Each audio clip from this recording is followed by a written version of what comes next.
Olá! Começa agora mais um episódio da quinta temporada do Esfera Cast, um videocast que dá o tom aos assuntos de maior destaque do país.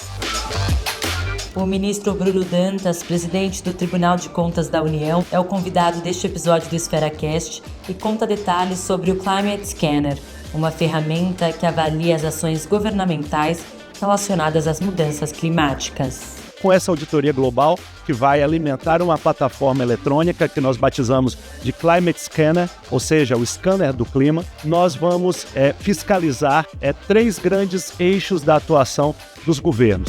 Primeiro, políticas públicas. Segundo, governança. E terceiro, financiamento. A entrevista é conduzida pelo jornalista Márcio Gomes, apresentador do CNN Prime Time. É um prazer ter o senhor com a gente aqui. O TCU, se a gente for perceber, ele abarca uma responsabilidade enorme, já que fiscaliza todo tipo de tema neste país. Pergunto primeiro, qual seria o tema mais premente? Ou existiria um tema mais premente neste momento, na sua visão? Oi, Márcio, obrigado pela pergunta, prazer estar aqui contigo. O TCU tem uma finalidade constitucional muito bem delineada, que é fiscalizar os atos do governo federal, da administração pública federal. Ou seja, tudo o que diz respeito à legalidade, legitimidade, economicidade, é da competência do TCU fiscalizar.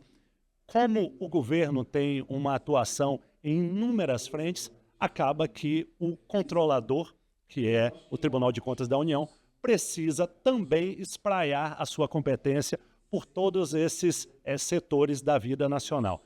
Mas, indo ao ponto da sua pergunta, eu quero dizer que nós nos dedicamos muito a diversos aspectos, mas o principal é buscar a sustentabilidade fiscal. Então, uma agenda de finanças públicas sem dúvida alguma, um dos pontos mais importantes da nossa atuação e também se tornou, nos últimos 10 anos, a fiscalização dos grandes projetos de infraestrutura. Por que isso? Porque com a crise fiscal, nós sabemos que o Brasil não dispõe de recursos no orçamento para fazer os investimentos em infraestrutura que são necessários para a nossa população. E aí a solução é fazer concessões e parcerias público-privadas, ou seja, transferir a operação de serviços públicos das mãos do Estado para o setor privado. E quando isso vai para essa transferência, nós temos que, primeiro, saber quanto vale, quanto o empresário precisa pagar ao Estado, já que ele vai auferir uma renda através da cobrança de tarifa e vai, com isso, ter que fazer os investimentos em nome do Estado. Portanto, o que o TCU faz nesses grandes projetos de infraestrutura, fundamentalmente, é verificar se um modelo da concessão e da parceria público-privada é um modelo que atende aos interesses da população. Segundo, saber se a precificação, se aquilo que o Ministério Setorial definiu como valor de outorga, aquilo que foi definido como valor dos investimentos, se está adequado. E terceiro, saber se a tarifa é correspondente àquele conjunto de obrigações e também aos investimentos que vão ser feitos. O senhor falou ali no debate, aqui no Seminário Brasil Hoje, que o Brasil agora está à frente da Organização Internacional das Instituições Superiores de Controle, uma entidade internacional que abarca mais de 190, digamos, tribunais de contas da União de cada país do mundo. Isso. E aí o senhor disse que a sua prioridade vai ser a luta contra mudanças climáticas. Queria que o senhor explicasse um pouco melhor de que forma essa instituição consegue participar desse grande esforço que todos temos que fazer para combater as mudanças climáticas. Por uma feliz coincidência, em 2022, o Brasil foi eleito o presidente da Organização Internacional das Instituições Superiores de Controle, que é uma organização que tem status de órgão consultivo das Nações Unidas. Portanto, nós apresentamos um apoio técnico e emitimos opinião para a ONU, para o Departamento Econômico e Social da ONU. E essa organização congrega hoje 196 países. Você falou muito bem, são os tribunais de contas de cada uma dessas nações. E observe que o Estatuto da Intosai diz que para uma organização, para uma instituição nacional se filiar a essa organização internacional, é preciso que ela tenha independência em relação ao seu governo. Portanto, a principal característica da Intosai é reunir instituições independentes dos governos e que tenha a responsabilidade de fazer auditoria e fiscalização dos governos nacionais. Essa organização internacional, ela tem um grupo de trabalho de auditoria ambiental e foi nesse grupo de trabalho que nós decidimos concentrar a nossa energia para o mandato do Brasil, que é um mandato de 3 anos, nós já somos presidentes há 1 ano e meio, e aí uma ideia que nós tivemos foi estruturar uma auditoria global nas ações dos governos para combater as mudanças climáticas. Nós sabemos que o Acordo de Paris estabelece inúmeras metas, inúmeros objetivos, e sabemos também que as organizações internacionais, elas têm soft power, ela tem poder de debater, ela tem poder de fazer uma condenação pública dos governos, mas ela não tem poder de talvez. de influenciar, mas ela não tem poder de enforcement. Ela não tem, digamos, dentes para fazer valer aquilo que ela discute, ela considera importante. E é aí que nós entramos. Como as instituições de controle elas têm poder de enforcement, nós decidimos conectar essa pauta das mudanças climáticas com o poder de enforcement das instituições de controle. E aí, com essa auditoria global, que vai alimentar uma plataforma eletrônica que nós batizamos de Climate Scanner, ou seja, o scanner do clima, nós vamos fiscalizar 3 grandes eixos da atuação dos governos. Primeiro, políticas públicas. Segundo, governança. E terceiro, financiamento.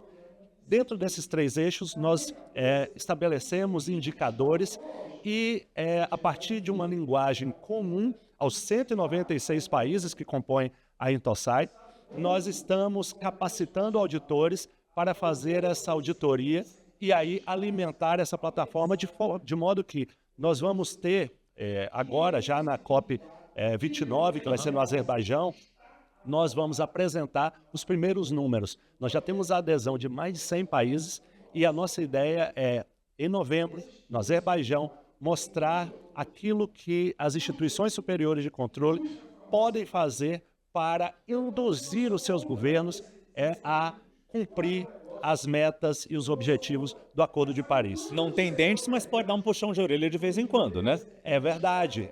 Veja que a ONU ela pode fazer uma condenação pública, né, exortar o país, mas ela pode também, junto com os países que a compõem, podem fazer embargos econômicos, mas dentro do país ter instituições engajadas para cobrar os governos daquilo que foi estabelecido como meta, essa é a grande diferença, esse é o ponto que traz aí o Climate Scanner como uma ferramenta que foi tida pelo secretário-geral da ONU, Antônio Guterres, como algo revolucionário, que vai dar transparência, vai permitir que o cidadão cobre o seu governo também. Eu tenho aqui 3 perguntas que a gente vai fazer para todos os nossos entrevistados sobre temas prementes do nosso país. Primeiro, qual é o grande desafio do Brasil hoje, presidente? Eu acredito que é fazer mais com menos, buscar eficiência do gasto público. O Brasil elegeu em 2022 um governo que tem um plano que é claramente expansionista do ponto de vista fiscal e com uma forte atuação social. Evidentemente que, com isso, as instituições que fiscalizam a atuação do governo precisam saber que esse plano foi chancelado nas urnas e não cabe a um órgão de controle fazer as escolhas públicas. O que nós podemos e devemos fazer dado que o governo decidiu reestruturar os programas sociais, e isso custa dinheiro, nós cobramos do governo que faça mais com menos, porque com isso nós ajudamos também a sustentabilidade das finanças públicas em busca de responsabilidade fiscal. Eu esqueci de dizer que essa resposta tem que ser de bate-pronto, então vamos ter...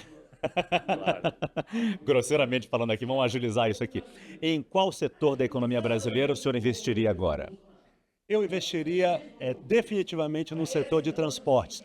Nós temos tudo por fazer no setor de infraestrutura e acredito que rodovia, ferrovia, portos, aeroportos, sem dúvida, é um setor em que os investidores devem olhar porque haverá um crescimento muito grande nos próximos anos.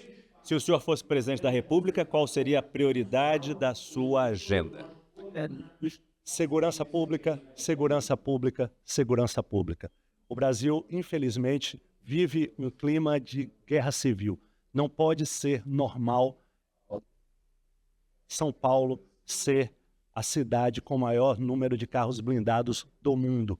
Nós não podemos achar isso normal. A segurança precisa ser enfrentada. Eu estou falando aqui um item que atinge empresários, mas eu poderia falar também do número de pessoas mortas por 100 mil habitantes, o número de homicídios, que é um número também que nós estamos entre os 5 maiores do mundo. A população carcerária do Brasil é uma das 3 maiores do mundo. Nós prendemos muito e prendemos mal, porque a maior parte dos nossos presos, nossos egressos do sistema prisional, estão lá provisoriamente, ou seja, sem julgamento de mérito, sem condenação criminal transitada em julgado. Então, eu acredito que o Brasil precisa olhar muito para a segurança. Nós temos que melhorar infraestrutura, temos que melhorar o arcabouço fiscal, temos que olhar a sustentabilidade da dívida, mas não é possível fazer do Brasil um país grande se nós não melhorarmos a segurança. Bruno Dantas, presidente do Tribunal de Contas da União. Muito obrigado pela sua entrevista. Obrigado, Márcio. Prazer.